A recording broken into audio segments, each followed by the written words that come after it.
নতুন pay scale, বেতন বাড়বে নাকি বাড়বে সাধারণ মানুষের চাপ?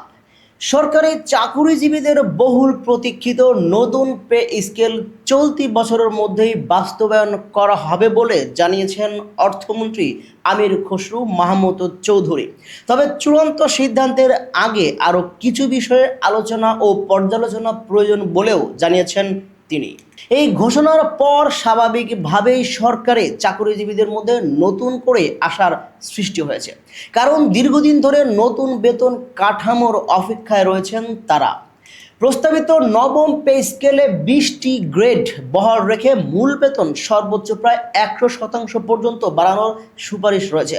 প্রস্তাব অনুযায়ী সর্বনিম্ন মূল বেতন 8,250 টাকা থেকে বেড়ে 20,000 টাকা এবং সর্বোচ্চ মূল বেতন 78,000 টাকা থেকে বেড়ে 1,60,000 টাকা হতে পারে। তবে এখানেই আলোচনার শেষ নয়। নতুন পে স্কেল বাস্তবায়নে সরকারের অতিরিক্ত ব্যয় বাড়বে। সরকারি কর্মচারীদের হাতে অতিরিক্ত অর্থ গেলে বাজারে অর্থের প্রবাহ বাড়তে পারে, ফলে এর প্রভাব মূল্যস্ফীতি এবং সাধারণ মানুষের জীবনযাত্রার ব্যয়ের উপর পড়বে কিনা সেটি এখন বড় প্রশ্ন। একদিকে সরকারি চাকরিজীবীরা বলছেন বর্তমান বাজার দরের সঙ্গে সামঞ্জস্য রেখে বেতন বাড়ানো মানুষের প্রশ্ন। সরকারি কর্মচারীদের বেতন বাড়লে যদি বাজারে পণ্য ও সেবার দামও বেড়ে যায়, তাহলে এই বেতন বৃদ্ধির সুফল কতটা থাকবে? আরেকটি বিষয় গুরুত্বপূর্ণ, নতুন পে স্কেল একেবারে পুরোপুরি বাস্তবায়ন না করে 2 ধাপে করার পরিকল্পনা নিয়ে আলোচনা চলছে। প্রথম ধাপে মূল বেতন এবং পরবর্তী ধাপে বাড়ি ভাড়া, চিকিৎসা ও অন্যান্য ভাতা সমন্বয়ের প্রস্তাব রয়েছে।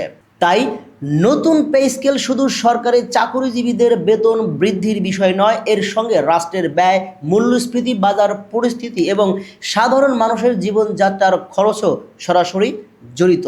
সবচেয়ে বড় প্রশ্ন হলো, সরকারি চাকরিজীবীদের বেতন বাড়ানোর পাশাপাশি সরকার কিভাবে বাজার দর নিয়ন্ত্রণ করবে?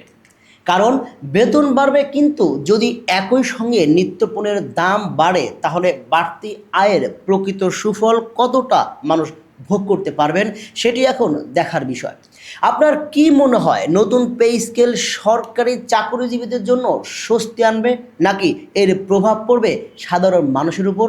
জানতে এবং দেখতে চোখ রাখুন আমাদের নিয়মিত আয়োজন এই আমার বাংলা 24 টিভির পর্দায়।